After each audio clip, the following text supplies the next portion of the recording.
Good morning, good afternoon, good evening, depending on when you'll see this. Welcome to Get Up Right Morning Drive Devotion. I want to talk to you for a very few minutes about something that's really deep rooted in my heart to share, and that is this.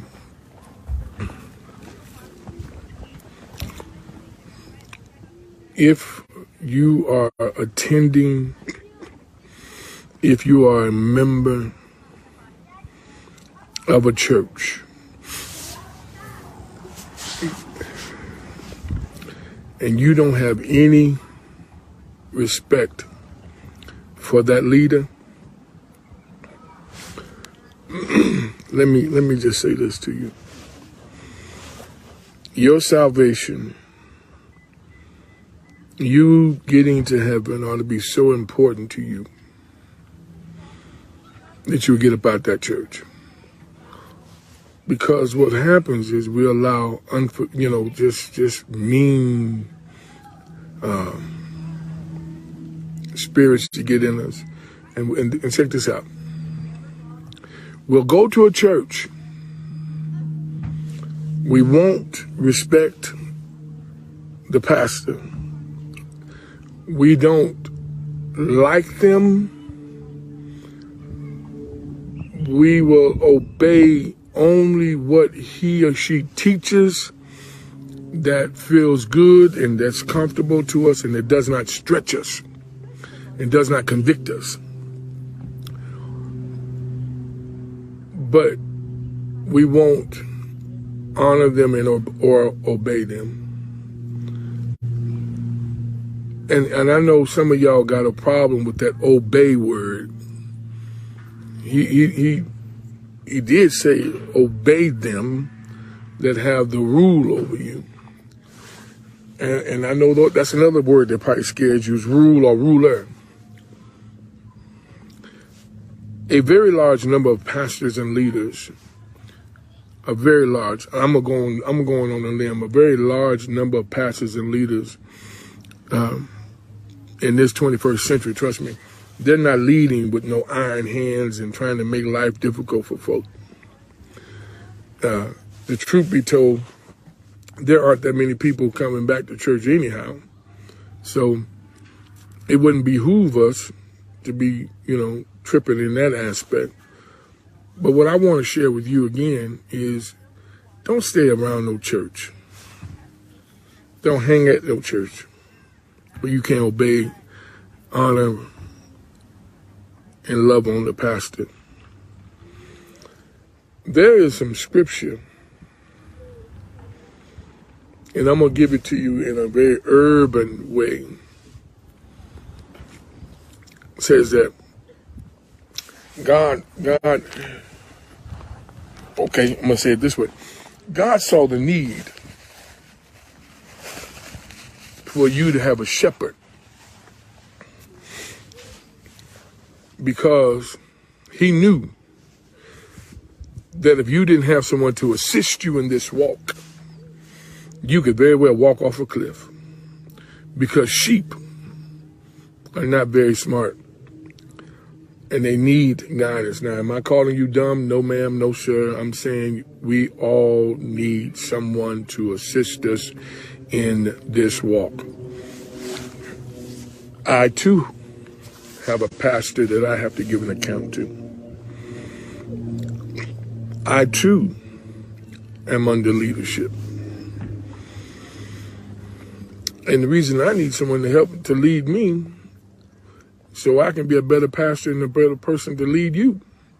So I am about over it when I keep hearing people who don't like their pastor and don't respect their pastor, but you go to the church every week.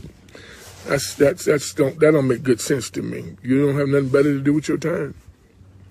That you're going to go to the church every Sunday, sit up under a pastor that you can't respect and you don't like. If you sit up in the church and you do that kind of foolishness, that tells me that your salvation don't mean nothing to you. Because God said these words. As far as the pastor, he says, look here. You can't get them with no iron fist. But he does wish that we would rule, honor, lead, nurture well. But he also said, look here, partner, woe unto you if you scatter my flock.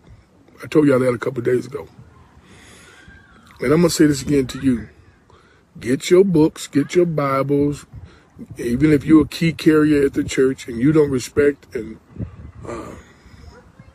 honor that pastor and that leader, get the keys back, get your books, and get your hind part out of there.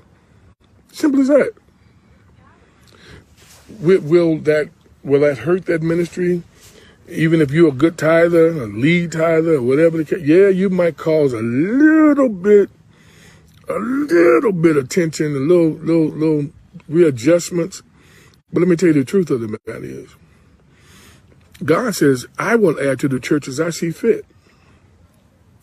Nothing makes me cry out to God more than when we don't have anybody joining the church. Even in this post-pandemic, nothing makes me cry out to him more. God, look here. You say, as you see fit, Lord, what am I doing as the pastor of this church that would cause me not to be, or cause this house not to be fit? What is it that I can do? What area can I tune up in? What area do I need to even revisit or visit? What subject matter that I need to deal with? So, your salvation should mean so much to you. I ain't sticking around. Like the choir, like the ushers, greeters, security, parking lot folk, like them a lot, love them even probably.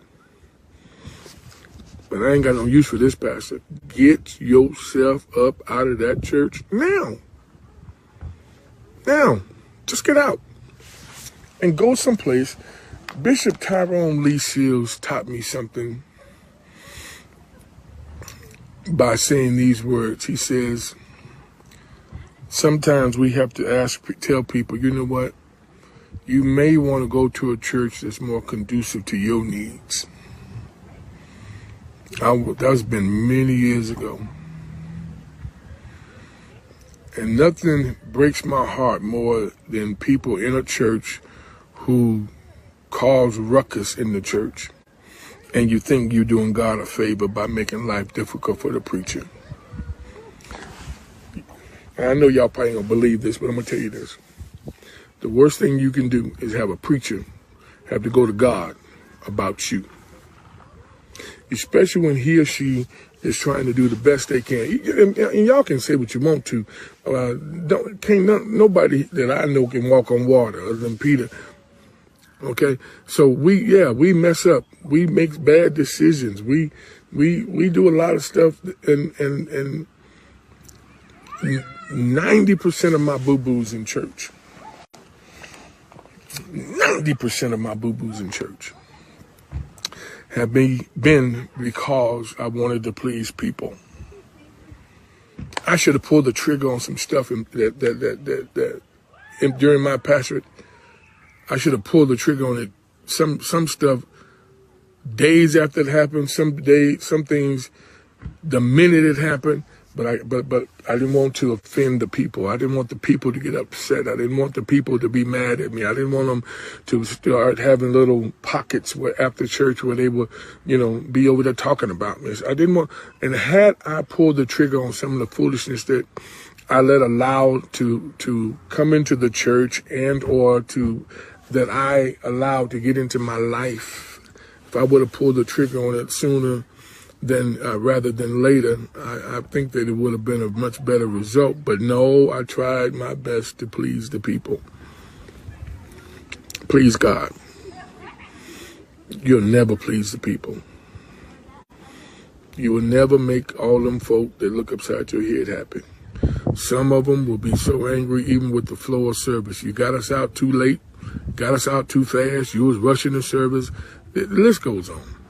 It goes on and on.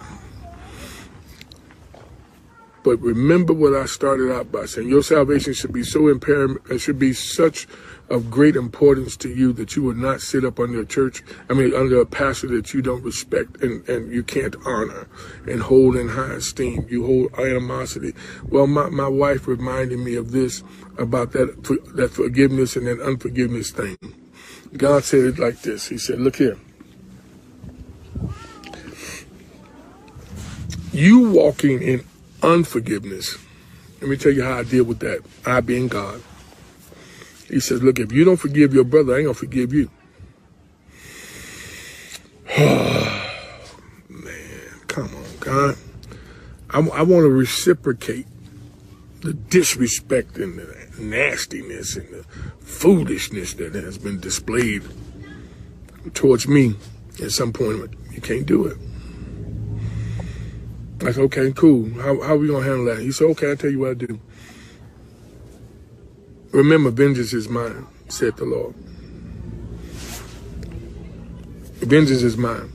I had a cookie, y'all, and it feels like something's in my tooth. Oh, I don't know. Back it up, Jackie. God said that, listen, he said, let me tell you how we're going to handle that. Vengeance is mine, said the Lord.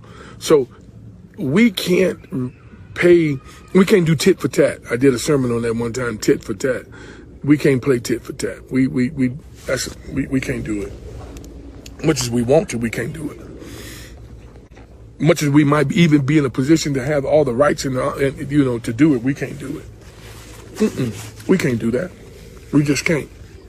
So, as I'm sitting here in this quiet place, I just want to express the importance of us being Christ-like, even when people are treating us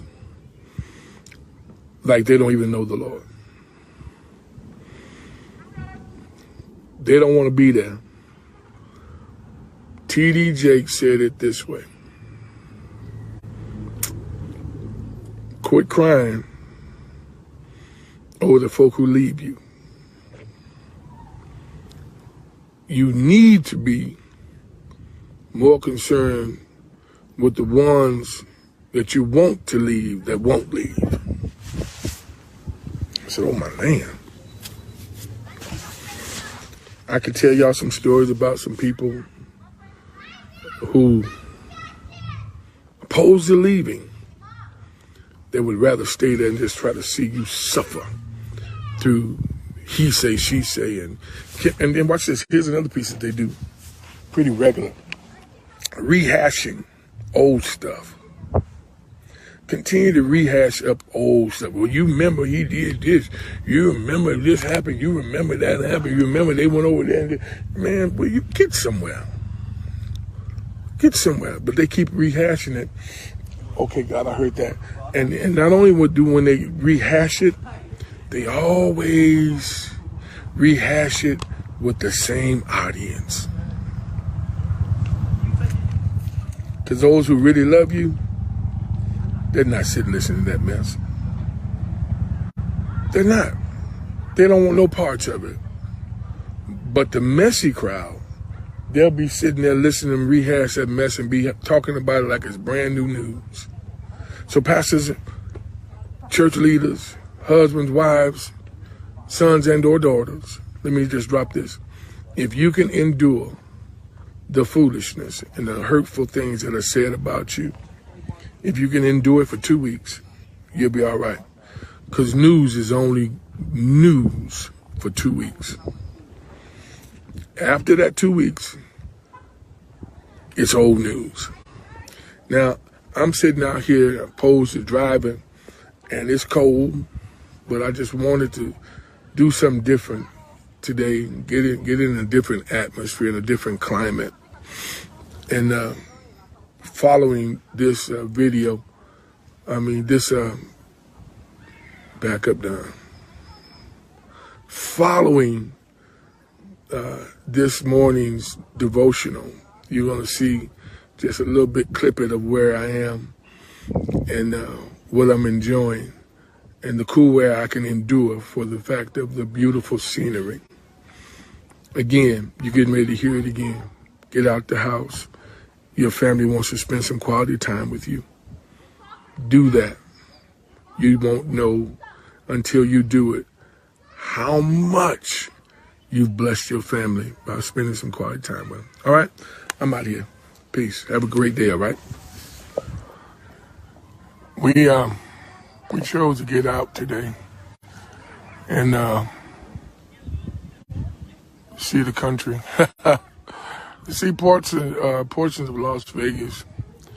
And believe it or not, y'all, there's some absolutely beautiful places here. See that? That's absolutely beautiful.